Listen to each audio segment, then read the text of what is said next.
Hi hello friends, welcome to my channel. చూడండి, ఈ విధంగా మనం చీర కుచ్చులు కుట్టుకోవాలంటే మెయిన్ మనకు చీరలో క్లాత్ కానీ లేదా విడిగా అయినా క్లాత్ తీసుకోవచ్చు. ఇక్కడ నేను పట్టు చీర కాబట్టి హాఫ్ పట్టు క్లాత్ 1/2 మీటర్ తీసుకున్నాను. మీరు ఒకవేళ సిల్క్ శారీ అయితే సిల్క్ క్లాత్ అయినా తీసుకోవచ్చు, అది క్లాత్ అయినా లేదా విడిగా అయినా తీసుకోవచ్చు. తర్వాత బీడ్స్, ఈ వర్క్కి అయితే బీడ్స్ కొద్దిగా ఎక్కువే పడతాయి. మెయిన్ బీడ్స్తోనే మనం ఇక్కడ హైలైట్ చేస్తున్నాం కాబట్టి బీడ్స్ ఎక్కువ పడతాయి. ఇక్కడైతే నేను 3 తులాలు తీసుకున్నాను. తర్వాత క్లాత్ని అయితే మనం కట్ చేసుకోవాలి. మెయిన్ ఫస్ట్ క్లాత్ కట్ చేసుకోవాలి. 3 ఇంచులు వెడల్పు, తర్వాత 3 ఇంచులు పొడవు. ఇలా మనకు ఎన్నైతే కావాలో అన్ని కట్ చేసుకొని చూడండి, ఒక కార్నర్ నుంచి ఇంకొక కార్నర్కి, ఇంకొక కార్నర్ నుంచి ఇంకొక కార్నర్కి అలా 3 టైమ్స్ మడత వేసుకోండి. 3 సార్లు మడత వేసి దాన్ని నీట్గా రౌండ్ షేప్లో కట్ చేయాలి సిజర్తో. ఈ విధంగా కట్ చేసి ఇప్పుడు కార్నర్లో ఈ చివరన ఒక కుట్టు అయితే వేసుకోవాలి మిషన్తో. చూడండి, ఇక్కడ నేను పెన్సిల్తో చూపిస్తున్నాను. ఆ కార్నర్లో ఒక కుట్టు వేసుకోండి. అక్కడ సూత్తో అయినా కుట్టుకోవచ్చు, మనమైతే మిషన్తో వేస్తే కొంచెం స్టిఫ్గా ఉంటుంది. ఇప్పుడు దీన్ని రివర్స్ చేయండి. రివర్స్ చేసి ఇక్కడ మనకు రివర్స్ చేసిన తర్వాత ఇక్కడ ఓపెన్స్ అయితే ఉన్నాయి కదా, అక్కడ కూడా ఒక కుట్టు వేసుకోవాలి. కుట్టు వేసుకునే ముందు అక్కడ ఆ కార్నర్లో ఉంది కదా, ఆ కార్నర్ దగ్గర కొంచెం పెన్సిల్తో కానీ లేదా షార్ప్ దాంతో కొద్దిగా అలా ప్రెస్ చేసినట్లయితే షేప్ బాగా వస్తుంది.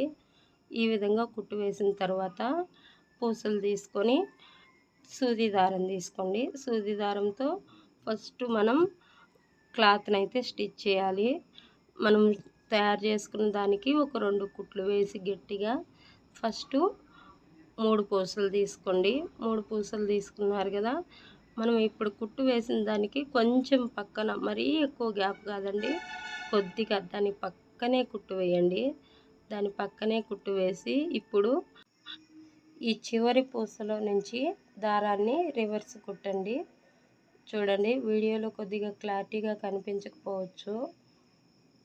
ఈ విధంగా రివర్స్ చేసి మళ్ళీ ఇంకా 2 పూసలు, ఫస్ట్ 3 పూసలు ఎక్కించాం కదా, ఇప్పుడు 2 పూసలు చూడండి, అలా 2 పూసలు దాని పక్కనే, మరీ దూరంగా కాకుండా దాని పక్కనే దగ్గరగా కుట్టి మళ్ళీ ఈ చివరి పూసలో నుంచి దారాన్ని రివర్స్ చేయాలి. తర్వాత మళ్ళీ 2 పూసలు తీసుకొని మళ్ళీ దాని పక్కనే కుట్టు వేసి ఈ చివరి పూస నుంచి దారాన్ని రివర్స్ చేయాలి. ఈ విధంగా చివరి వరకు కుట్టు వేసుకోవాలండి. వీడియో చూసినట్లయితే అర్థమవుతుంది. వీడియో స్కిప్ చేయకుండా చూడండి, నీట్గా అర్థమవుతుంది. మన వీడియో ఫస్ట్ టైం చూస్తున్నట్లయితే లైక్ చేయండి, అలాగే సబ్స్క్రైబ్ చేయండి. మీకు తెలిసిన ఫ్రెండ్స్ అండ్ ఫ్యామిలీ మెంబర్స్కి కూడా మన వీడియోలని షేర్ చేయండి. ఈ విధంగా చీర కుచ్చులు కుట్టుకున్నట్లయితే కొంచెం గ్రాండ్ లుక్గా ఉంటుంది. అంటే మనం డైలీ ఎక్కువగా థ్రెడ్స్తోనే చీర కుచ్చులు కుట్టుకుంటూ ఉంటాం. ఈ విధంగా చీర కుచ్చులు శారీ క్లాత్తో కానీ లేదా విడిగా క్లాత్ తీసుకొని కుట్టుకున్నట్లయితే కొంచెం డిఫరెంట్గా ఉంటుంది, అలాగే గ్రాండ్గా కూడా ఉంటుంది. ఫస్ట్ 1, 2 కుట్టేటప్పుడు మటుకు కొద్దిగా టైం తీసుకుంటుంది, కానీ తర్వాత త్వరగా అయిపోతాయి. 1, 2 ఎప్పుడైతే మనం కుడతామో వెంటనే ఇంకా అలవాటైపోతుంది కాబట్టి ఫాస్ట్గా కుట్టేస్తామండి. నాకైతే ఇక్కడ 1.5 అవర్ పట్టింది మొత్తం చీర కుచ్చులు మొత్తం స్టిచ్ చేయడానికి. ఈ విధంగా లాస్ట్లో ఒక కుట్టు అయితే వేసుకోండి. కుట్టు వేసి గట్టిగా నాటు వేసుకొని సిజర్తో కట్ చేసి చూడండి ఎంత నీట్గా వచ్చినాయో. ఈ విధంగా మన చీరకి ఎన్నైతే కావాలో అన్నీ రెడీ చేసుకోండి. రెడీ చేసిన తర్వాత ఈ విధంగా నేను ఈ బీడ్స్ అయితే తీసుకున్నాను. మీకు కావాలంటే నార్మల్ రౌండ్ బీడ్స్తోనే కుట్టుకోవచ్చు. ఈ విధంగా కార్నర్లో కుట్టేసి సూదితో ఈ మిగతా పూసలు మనకి ఏవైతే కావాలో అవి తీసుకోవాలి. ఇక్కడైతే నేను ఒక 3 పూసలు అయితే కుడుతున్నానండి. ఇక్కడ చూపిస్తాను చూడండి. ఈ విధంగా తీసుకొని ఇంకా మనం చీరకైతే వీటిని కుట్టుకోవచ్చు. ఇక్కడ నేను చీరకైతే పీకో చేశాను. చీర కొంగలు ఇలా పీకో వేసుకున్న తర్వాత మనం రెడీ చేసుకున్న ఈ కుచ్చులనైతే చీరకు మనకు కావాల్సిన దూరంలో అయితే మనకు కావాల్సిన డిస్టెన్స్లో అయితే కుచ్చులు కుట్టుకోవచ్చు.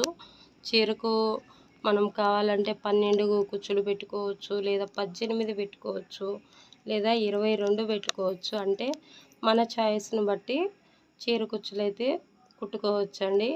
నేనైతే ఇక్కడ ఈ చీరకి దగ్గర దగ్గర 23 కుచ్చులు అయితే పెట్టానండి. చూడండి ఎంత నీట్గా వస్తుందో ఫినిషింగ్ అనేది, చాలా నీట్గా వస్తాయండి. చీర కుచ్చులు అయితే ఒకసారి చూడండి.